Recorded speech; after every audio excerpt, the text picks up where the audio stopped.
മാനസിക സമ്മർദ്ദത്തെ നിങ്ങൾ എങ്ങനെ അതിജീവിക്കും? രാവിലെ നമ്മുടെ ബിഗ് ബോസ് എണ്ണം കൊടുത്ത മോർണിംഗ് ആക്ടിവിറ്റിയാണ് നമ്മുടെ കണ്ടസ്റ്റൻസിന്. ഷാനവാസിക്ക വരുന്നു. ഷാനവാസിക്ക വന്നിട്ട് പറയുന്നുണ്ട്, നമ്മൾ ഇനി കുറച്ച് ദിവസം കൂടെ ഉള്ളൂ ഇവിടെ, നമ്മൾ എല്ലാവരും സ്നേഹത്തോടെയും സന്തോഷത്തോടും കൂടെ ഇരിക്കണം, വഴക്കും പരിപാടികളും ഒക്കെ നമ്മൾ നിർത്തണം, ജനങ്ങൾ നമ്മളെ ഇത്രയും ദിവസം കൊണ്ട് തന്നെ വിലയിരുത്തി കാണും, ഇനി നമുക്ക് മാന്യമായിട്ട് ജീവിക്കാം എന്നൊക്കെ ഷാനവാസിക്ക പറയുന്നുണ്ട്. അനീഷേട്ടൻ വന്നിട്ട് പറയുന്നുണ്ട്, എനിക്ക് മാനസിക സമ്മർദ്ദം വരുമ്പോൾ ഞാൻ രാവിലെ എണീക്കും, എന്നിട്ട് കിളികളോട് സംസാരിക്കും, അണ്ണാന്മാരോട് സംസാരിക്കും, പിന്നെ നേരത്തെ ഉറങ്ങിയാൽ മതി, മനസ്സിനും ശരീരത്തിനുമുള്ള പ്രശ്നങ്ങളൊക്കെ അങ്ങനെ തീരുമെന്നൊക്കെ പറഞ്ഞ് വലിയ വലിയ വലിയ കഥകളൊക്കെ അനീഷേട്ടൻ പറയുന്നുണ്ട്. അപ്പൊ എന്താണെങ്കിലും ബിഗ് ബോസ് സീസൺ 7 ലൈവ് അപ്ഡേറ്റിലേക്ക് ഏവർക്കും അങ്ങോട്ട് സ്വാഗതം. മോർണിംഗ് ആക്ടിവിറ്റിക്കൊക്കെ മുമ്പ് രാവിലെ നമ്മുടെ അനീഷേട്ടനും അനുമോളും കുറെ നേരം ഇരുന്ന് കഥ പറയുന്നുണ്ട് കേട്ടോ. അനീഷേട്ടൻ കുറെ ഉപദേശങ്ങളൊക്കെ കൊടുക്കുന്നുണ്ട് അനുമോൾക്ക്. അതിനുശേഷം നമ്മുടെ മേക്കപ്പ് റൂം അവിടെ ആദിലയും നൂറേയും പിടിച്ചിരുത്തി, കൂട്ടത്തെ അനുമോളും ഉണ്ട്. 3 പേരെയും അനീഷേട്ടൻ നല്ല വൃത്തിക്ക് അങ്ങോട്ട് ഉപദേശിക്കുന്നുണ്ട്. അനീഷേട്ടൻ പറയുന്നു, മക്കളെ അഭിപ്രായ വ്യത്യാസങ്ങളൊക്കെ ഉണ്ടാകും, അതൊക്കെ വിട്ട് കളയണം. നമ്മൾ ഇന്നലെ കഴിഞ്ഞു, ഇന്നലത്തെ വഴക്ക് ഇന്നലെ തീർക്കണം, അടുത്ത ദിവസം പുതിയ ദിവസമാണ്, ഇന്ന് നിങ്ങൾ ആഘോഷിക്കൂ, ആർഭാദിക്കൂ, ഉല്ലസിക്കൂ എന്നൊക്കെ പറഞ്ഞ് ഗംഭീരമായിട്ടുള്ള ഉപദേശം കൊടുക്കുന്നുണ്ട്. 3 പേരും എല്ലാം ഇരുന്ന് കേൾക്കുന്നുണ്ട്. അപ്പം അനീഷേട്ടൻ്റെ ഉപദേശം എല്ലാം കഴിഞ്ഞ് കഴിഞ്ഞപ്പോഴത്തേക്ക് അനീഷേട്ടൻ പറഞ്ഞു, ഇനി നിങ്ങൾ 3 പേരും കൂടെ ഇരുന്ന് സംസാരിക്കുക. അനീഷേട്ടൻ്റെ ഓരോ ഉപദേശവും ഓരോ വാക്കുകളും പറയാൻ വയ്യാത്തതുകൊണ്ട് അറിയാമല്ലോ നിങ്ങൾക്ക്. അപ്പോൾ എന്താണെങ്കിലും എല്ലാം കഴിയുമ്പോൾ അനീഷേട്ടൻ പറയുന്നുണ്ട്, നിങ്ങൾ ഇനി സംസാരിക്കുക എന്ന് പറഞ്ഞ് അനീഷേട്ടൻ അവിടെ നിന്ന് എണീറ്റ് അങ്ങോട്ട് പോകുമ്പം അനീഷേട്ടൻ്റെ പുറകെ അനുമോളും അങ്ങ് പോവുക. അതായത് അനുമോക്ക് പ്രത്യേകിച്ച് ഇനി ഒന്നും സംസാരിക്കാനില്ല ആദിലോടും നൂറയോടും. അനുമോള് നിർത്തി, അനുമോക്ക് വയ്യ, ആ ഒരു മൂട. അതിലോടും നൂറയോടും ഒന്നും മിണ്ടണ്ട, മനസ്സിലാ, വഴക്ക അനുമോള് പിടികിട്ടിയ. അത് വേറൊന്നും കൊണ്ടല്ല, അനുമോളുടെ ഭാഗത്ത് മൊത്തം ശരിയായതുകൊണ്ടൊന്നുമല്ല, മിണ്ടിക്കഴിഞ്ഞ അനുമോളും പെടും, അത് അനുമോക്ക് അറിയാം. പല ചോദ്യങ്ങൾക്കും അനുമോക്ക് ഉത്തരമില്ലാതെയായി പോകും. നിങ്ങൾ ശ്രദ്ധിച്ചാൽ മതി, ഇന്നലെ തൊട്ടാണെങ്കിൽ പോലും അവിടെ പല ആളുകളും ചോദിക്കുന്ന ചോദ്യങ്ങൾക്ക് അനുമോൾക്ക് ഉത്തരവില്ല. അനുമോൾ ചെയ്യുന്നത് എന്താ, ഇന്ന് രാവിലെയും കണ്ടു അനീഷേട്ടൻ ഏതാ ഇപ്പൊ കുറച്ചു മുമ്പ് ഊഞ്ഞാല് പിടിച്ചിരുത്തിയിട്ട് ഓപ്പോസിറ്റ് ഇരുന്നിട്ട് 2 പേരും മറ്റേ ഊഞ്ഞാലുണ്ടല്ലോ പുറത്ത് കിടക്കുന്നത്, അനീഷേട്ടൻ്റെ അടുക്ക് ഇങ്ങനെ വാതോരാതെ അനുമോൾ ഇങ്ങനെ കഥ പറഞ്ഞുകൊണ്ടിരിക്കുക. അനുമോളോട് തിരിച്ചൊരു ചോദ്യം ചോദിക്കാൻ അനീഷേട്ടന് പറ്റുന്നില്ല. അങ്ങനെ പറ്റുന്നുണ്ടെങ്കിൽ തന്നെ അതിനെ അനുമോൾ ഡീവിയേറ്റ് ചെയ്ത് വിടും. പ്രോപ്പറായിട്ടുള്ള ഒരു ഉത്തരം അനുമോൾക്കില്ല. അത് വേറൊന്നും കൊണ്ടല്ല, അനുമോൾ അവിടെ ഗെയിം കളിക്കാനാണ് വന്നിരിക്കുന്നത്. അനുമോളുടെ ഭാഗത്ത് ഇച്ചിരി കള്ളത്തരങ്ങളും ഇച്ചിരി കുശുമ്പും ഇച്ചിരി കുന്നായ്മയും എല്ലാം ഉണ്ട്. ഇതൊന്നും ഇല്ലാതെ അതിനകത്ത് നിൽക്കാൻ പറ്റുമോ? നിന്ന് കഴിഞ്ഞാൽ പ്രത്യേകിച്ച് കണ്ടിട്ടൊന്നും ഇല്ല. അപ്പൊ അനുമോളുടെ ഭാഗത്തും തെറ്റുകളൊക്കെ ഉണ്ട്. അപ്പൊ അതങ്ങോട്ട് കംപ്ലീറ്റ് ആയിട്ട് സമ്മതിച്ചൊന്നും കൊടുക്കാൻ പറ്റത്തില്ല. അതുകൊണ്ട് തന്നെയാണ് അനുമോൾ ഇങ്ങനെ വലിയ പിടുത്തം കൊടുക്കാതെ ഇങ്ങനെ മുങ്ങി നടക്കുന്നത്.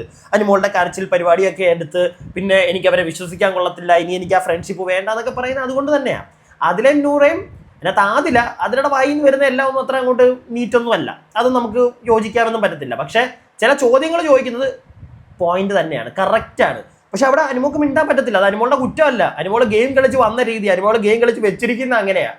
അപ്പം കൂടുതലായിട്ട് അനുമോൾ വാ തുറന്നു കഴിഞ്ഞാൽ അനുമോൾ പെട്ടുപോകും. അത് വേറൊരു കാര്യം, നമ്മൾ അതും കൂടെ ചിന്തിക്കണം. ഗെയിമിനെ ഗെയിമായിട്ടൊന്ന് കണ്ട് നമ്മൾ ചിന്തിച്ചു കഴിഞ്ഞാൽ എല്ലാ ഇച്ചിരിയൊക്കെ ഉടായ്പുള്ള ടീമുകളാണ് അവിടെ നിൽക്കുന്നത്. പിന്നെ കുറച്ച് ആളുകൾക്ക് കുറച്ച് കൂടുതൽ ഉടായ്പുണ്ട്, അത്രേ ഉള്ളൂ. അപ്പൊ എന്താണെങ്കിലും അനീഷേട്ടൻ അവിടെ നിന്ന് എണീറ്റ് പോകുന്നുണ്ട്, കൂടെ അനുമോള് പോകുന്നുണ്ട്. ആദില നൂറ അവിടെ നിന്ന് എണീറ്റിട്ട് നേരെ നമ്മുടെ ഷാനവാസിക്ക ബെഡ്റൂമിൽ ഇരിപ്പുണ്ട്. ഷാനവാസിക്ക അടുക്കലോട്ട് ചെല്ലുന്നുണ്ട്. ഏട്ടായി ആണല്ലോ, അപ്പം ഏട്ടായി അടുക്കലോട്ട് പോകുന്നുണ്ട്. ഏട്ടായി അടുക്ക ചെന്നിട്ട് അനീഷേട്ടൻ വിളിച്ച് ഞങ്ങളെ കോംപ്രമൈസിന് ഇരുത്തി സംസാരിക്കാൻ ശ്രമിച്ചു, കാര്യങ്ങളൊക്കെ പറഞ്ഞു തന്നു. ഇതൊക്കെ ഷാനവാസിന്റെ അടുക്ക ചെന്ന് വിളമ്പുന്നുണ്ട്. ഷാനവാസി ചോദിക്കുന്നുണ്ട്, അവരെന്നിട്ട് എല്ലാം പറഞ്ഞ് സോൾവ് ആക്കി തന്നോ? ഇല്ല, പുള്ളി നോക്കി, പക്ഷെ ഒന്നും നടക്കുന്നില്ല, അനുമോള് സംസാരിക്കുന്നില്ല ഞങ്ങളുടെ അടുക്കെ. അങ്ങനെയാണ്, അവൾ സംസാരിക്കത്തില്ല, അവൾ എന്നെ കൊതിയെന്നൊക്കെ വിളിച്ചിട്ടുണ്ടായിരുന്നു, അവൾ എന്തൊക്കെയാണ് അവളുടെ വായിൽ നിന്ന് വീഴുന്നത് ശരിയല്ല എന്നൊക്കെ പറയുന്നത് ഷാനവാസിക്ക. ഒന്ന് ആലോചിക്കണം, അവളുടെ വാ ശരിയല്ല എന്ന് പറയുന്നത് ഷാനവാസിക്ക. അത് മാത്രം നിങ്ങളൊന്ന് ഓർത്താൽ മതി. എന്നിട്ട് പിന്നെ ഉപദേശം കൊടുക്കുന്നുണ്ട്.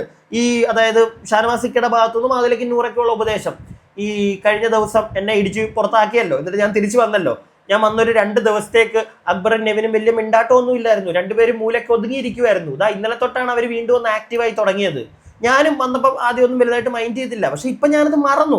കാരണം മറക്കണം നമ്മൾ, ഇനി കുറച്ച് ദിവസമേ ഉള്ളൂ ഇതിനകത്ത്. അപ്പൊ എല്ലാം മറന്ന് സുഹൃത്തുക്കളെ പോലെ നമ്മൾ പാട്ടും പാടി നടക്കണമെന്നൊക്കെയാണ് ഷാനവാസിക്ക വലിയ വലിയ കഥകൾ പറയുന്നുണ്ട്. പിന്നെ ആദില മറ്റേ ഫെയിമിന്റെ കേസ് എടുത്തിരുന്നുണ്ട്. അതായത് ഈ ഫെയിമിന് വേണ്ടിയിട്ടാണ് ഞങ്ങൾ അവിടെ കൂടെ കൂടിയെന്നൊക്കെ അവൾ പറയുന്നു. എന്ത് ഫെയിം, ഞങ്ങൾക്ക് എന്തിനാണ് അവളുടെ ഫെയിമിന്റെ ആവശ്യം എന്നൊക്കെ പറയുന്നുണ്ട്. ഉടനെ ഷാനവാസ് പറയുന്നുണ്ട്, മക്കളെ ഇപ്പോൾ അനീഷിന്റെ പുറകെ ഇപ്പം നിങ്ങൾ ആദില ചോദിക്കുന്നുണ്ട്, ചേട്ടാ ഷാനവാസിക്ക, അനീഷേട്ടൻ അതായത് അനീഷേട്ടന്റെ പുറകെ നിങ്ങൾ നടക്കുന്നത് ഫെയിമിന് വേണ്ടിയിട്ടാണ് എന്ന് പറഞ്ഞായിരുന്നെങ്കിൽ അത് നിങ്ങൾക്ക് വേദന എടുക്കത്തില്ലേ, മനസ്സിൽ നോവത്തില്ല എന്നൊക്കെ പറയുന്നുണ്ട്. അല്ല, തിരിച്ചാണ് ചോദിക്കുന്നത്. അതായത് അനീഷ് ചേട്ടന്റെ പുറകെ വരുന്നത് ഫെയിം കണ്ടിട്ടാണെന്ന് പറഞ്ഞു കഴിഞ്ഞാൽ അനീഷേട്ടൻ എന്ത് പറയും? അനീഷേട്ടൻ കലിപ്പാവത്തില്ല എന്നുള്ള ഒരു കാര്യം ചോദിക്കുമ്പോൾ ഷാനവാസ് പറയുന്നുണ്ട്, അത് അങ്ങനെയല്ലല്ലോ, ഞാനാണ് അനീഷിന്റെ പുറകെ പോയത്, അനീഷ് ഒരിക്കലും എൻ്റെ പുറകെ വന്നിട്ടില്ല, ഞാനാണ് അവനെ നന്നാക്കണം, അവനെ മാറ്റിയെടുക്കണം എന്നൊക്കെ വിചാരിച്ച് ഞാൻ അവൻ്റെ പുറകെ പോയതാണ്. പക്ഷെ ഒരിക്കലും ഞാൻ അവൻ്റെ ഫെയിം കണ്ടിട്ടില്ല. കാരണം അവൻ എന്ത് ഫെയിമാണുള്ളത്? എനിക്കാണ് പുറത്തുനിന്ന് ഫെയിം ഉള്ളത്. ഇപ്പോൾ അവന് ഫെയിം ഉണ്ടായിരിക്കും, പക്ഷെ നേരത്തെ അവന് ഫെയിം ഇല്ല. അവനായിരുന്നു എൻ്റെ പുറകെ അവൻ വരികയായിരുന്നെങ്കിൽ നമുക്ക് പറയായിരുന്നു ഫെയിം നോക്കിയിട്ടാണ്. പക്ഷെ അവൻ അങ്ങനെ ചെയ്തിട്ടില്ല, ഞാനാണ് അവൻ്റെ പുറകെ പോയെന്ന് പറയുന്നുണ്ട്. അപ്പോൾ ഇത് പറഞ്ഞപ്പോൾ എനിക്കൊരു സംശയം എൻ്റെ മനസ്സിൽ വന്നതാണ്. ഫെയിം ഒന്നും നോക്കിയിട്ടായിരിക്കത്തില്ല ഷാനവാസിക്ക. ലൈക്ക് രണ്ട് പേഴ്സ്പെക്റ്റീവിലൂടെ ചിന്തിക്കണമല്ലോ. അതുകൊണ്ട് മാത്രമാണ് ഞാൻ ഈ ഒരു കാര്യം പറയുന്നത്. അതായത് ഷാനവാസിക്ക ഫെയിം നോക്കി ആയിരിക്കത്തില്ല പോയിരിക്കുന്നത്, പക്ഷേ അനീഷ് എന്ന ഗെയിമർക്കുള്ള സപ്പോർട്ട് അത് മനസ്സിലാക്കിയിട്ട് തന്നെ ആയിരിക്കത്തില്ലേ ഷാനവാസിക്ക അനീഷിന്റെ പുറകെ പോയത്? അല്ലെങ്കിൽ നന്നാക്കണം, നല്ലൊരു സുഹൃത്തിനെ കിട്ടണമെന്നുണ്ടെങ്കിൽ അക്ബറിന്റെ അടുക്ക പോകായിരുന്നല്ലോ, നെവിന്റെ അടുക്ക പോകായിരുന്നല്ലോ, വേറെ എന്തോരം ആളുകൾ അവിടെ ഉണ്ട്, അവരുടെ പുറകെ പോകായിരുന്നല്ലോ, എന്തേ പോകാഞ്ഞത്? അല്ല, എൻ്റെ ഒരു സംശയമാണ്, എന്തിനാ അനീഷിന്റെ പുറകെ തന്നെ പോകുന്നേ?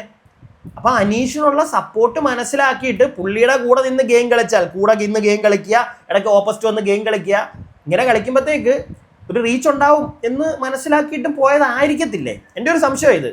ഫെയിം നോക്കിയിട്ടൊന്നും അല്ല, ഫെയിം ഇല്ല അനീഷിന്. പക്ഷേ അനീഷ് ഒരു ഗെയിമർ ആയിരുന്നു, അത് ആദ്യമേ തെളിയിച്ചതാ. അത് ഫാമിലിയൊക്കെ വരുന്നതിന് മുമ്പ് തന്നെ അവിടെ പലർക്കും മനസ്സിലായി കഴിഞ്ഞൊരു കാര്യം കൂടെയാണ്. അത് കണ്ടിട്ടായിരിക്കത്തില്ലേ ഷാനവാസ് പുറകെ എന്നതെന്ന് ഒരു സംശയം. അതവിടെ നിൽക്കട്ടെ. അപ്പോൾ എന്താണെങ്കിലും ഇങ്ങനെയുള്ള കുറച്ച് സംസാരങ്ങളൊക്കെ നടക്കുന്നുണ്ട്. ഈ സമയത്ത് നമ്മുടെ ഊഞ്ഞാലിൽ പുറത്ത് അനുമോളും അനീഷേട്ടനും ഇരുന്ന് കഥകൾ പറയുന്നുണ്ട്.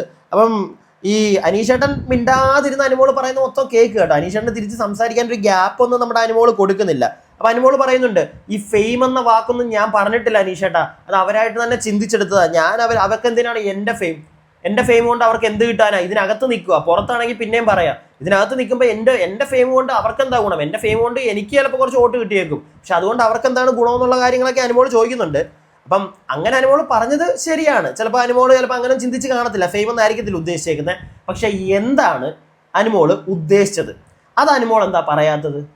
അത് അനുമോള് പറ. അനുമോൾ ഇന്നലെ അടിച്ചൊരു ഡയലോഗാണത്. അതായത് എൻ്റെ കൂടെ കൂടി എന്തിനാണെന്ന് എനിക്കറിയാം എന്നുള്ള രീതിയിൽ പറയുന്നുണ്ടല്ലോ. എന്തിനാണ് ആ കാരണം അത് അനുമോള് പറയണം. അത് പക്ഷെ അനുമോൾക്ക് പറയാൻ പറ്റുന്നില്ല. അതൊക്കെയാണ് അനുമോളെ സത്യം പറഞ്ഞാൽ പെടുത്തിക്കളയുന്നത്. പിന്നെ വേറൊരു കാര്യം, എനിക്കും വന്നൊരു സംശയം. ഞാനത് ഇന്നലെ ഒരു വീഡിയോയിൽ പറഞ്ഞിട്ടുണ്ടായിരുന്നു, അതിനുശേഷം ഇന്നലെ തന്നെ ഇട്ട വീഡിയോയിൽ ഞാൻ തിരിച്ചും മാറ്റി പറയുന്നുണ്ടായിരുന്നു. അത് വേറൊന്നും കൊണ്ടല്ല, നമ്മൾ ഗെയിം കണ്ടോണ്ടിരിക്കുവാണല്ലോ. നമുക്ക് ഇപ്പോൾ നമ്മളൊരു ഗെയിം ഇപ്പോൾ അവരുടെ ഒരു ചർച്ച കാണുമ്പോഴത്തേക്ക് നമുക്ക് ഒരാളിൽ നമുക്ക് തോന്നുന്ന ഒരു അഭിപ്രായം ചിലപ്പോൾ ഒരു അരമണിക്കൂർ കഴിയുമ്പോൾ അയാളുടെ വേറൊരു ഗെയിം കാണുമ്പോൾ ചിലപ്പോൾ നമുക്ക് മാറ്റി പറയേണ്ടി വരും. അങ്ങനെ ഞാൻ ഇന്നലെ ആദ്യമേ എനിക്ക് തോന്നിയൊരു സംശയമായിരുന്നു, അനീഷേട്ടൻ എന്തിനാണ് ഈ അനുമോളുടെ പുറകെ നടക്കുന്നത്, എന്തിനാണ് ഈ പണി മേടിച്ചു വെക്കുന്നതെന്ന്.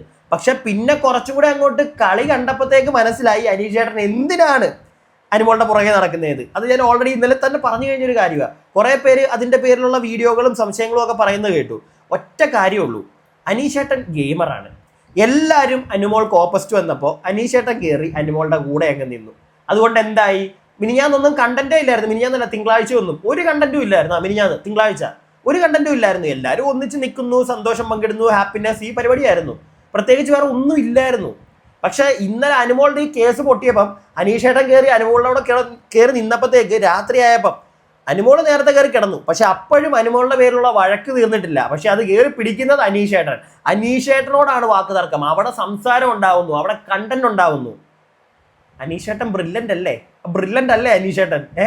പുള്ളിയുടെ നെഞ്ചത്തോട്ട് വന്നില്ലെങ്കിൽ വേറെ ആൾക്ക് വന്നത് അനീഷേട്ടൻ ഏടി വെച്ച് പിടിച്ച് പേടിച്ച് എന്ന് സംസാരിക്കുന്നുണ്ട്. പക്ഷെ പുള്ളി സംസാരിക്കുമ്പോൾ ഒരു കാര്യവും ഞാൻ ശ്രദ്ധിച്ചു, ആവശ്യമില്ലാത്ത കാര്യങ്ങൾ അനുമോളെ കയറി ആവശ്യമില്ലാത്ത പോയിന്റുകൾ പറഞ്ഞ് അനുമോളെ സപ്പോർട്ട് ചെയ്യുന്നില്ല.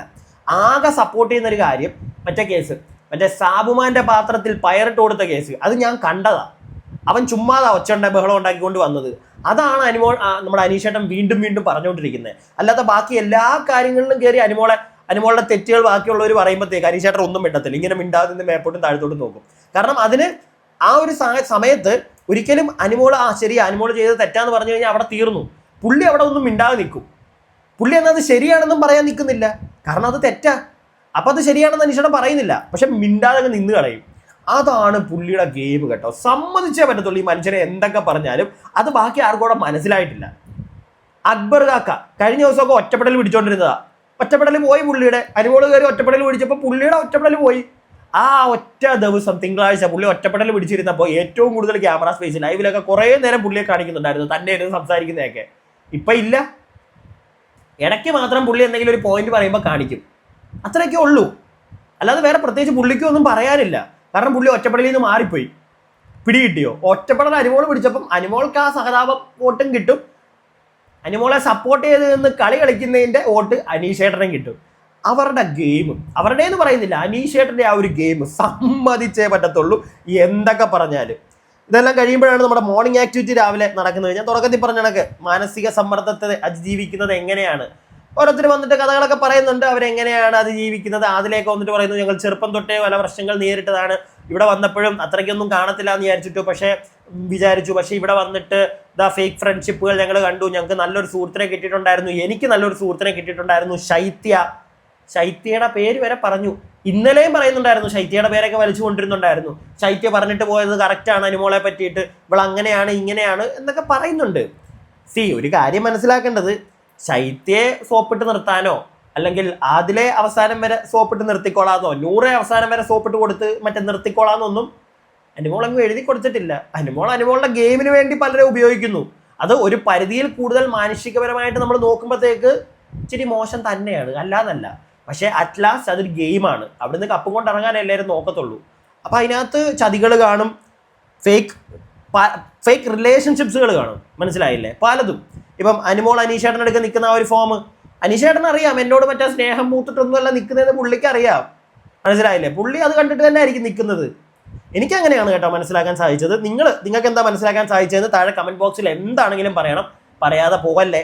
ഞാൻ ബാക്കി എന്താണെങ്കിലും ലൈവ് പോയി കാണട്ടെ. ടാസ്കുകളൊക്കെ കാണും. അത് കൂടാതെ അനുമോൾ ആദില നമ്മുടെ നൂറ വിഷയം, ഇനി അനുമോൾ ഇനിയും സംസാരിക്കാൻ ചെല്ലുമെന്നൊന്നും അറിയത്തില്ല, നോക്കാം ഇനി എന്തൊക്കെ സംഭവിക്കുമെന്ന്. അപ്പം എന്താണെങ്കിലും ഞാൻ ബാക്കി പോയി ലൈവ് കാണട്ടെ. എന്നിട്ട് ബാക്കിയുള്ള അപ്ഡേറ്റ്സ് അടുത്ത വീഡിയോയിൽ നിങ്ങളുടെ മുമ്പിലേക്ക് എത്തിക്കാം. വീഡിയോയ്ക്ക് ലൈക്ക് തരാൻ ആരും മറക്കല്ല, ലൈക്ക് തരണേ.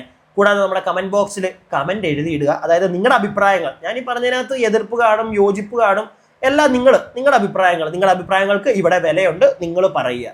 കൂടാതെ നമ്മുടെ കമന്റ് ബോക്സിനോടെ ഹൈപ്പ് വീഡിയോ എന്ന് പറയുന്ന ഒരു സാധനം കാണുമല്ലോ, അതിലും ഒന്ന് ക്ലിക്ക് ചെയ്തേക്കുക. അപ്പോൾ അടുത്ത വീഡിയോ ആയിട്ട് കാണുന്നവരേക്കും stay tuned and stay weird.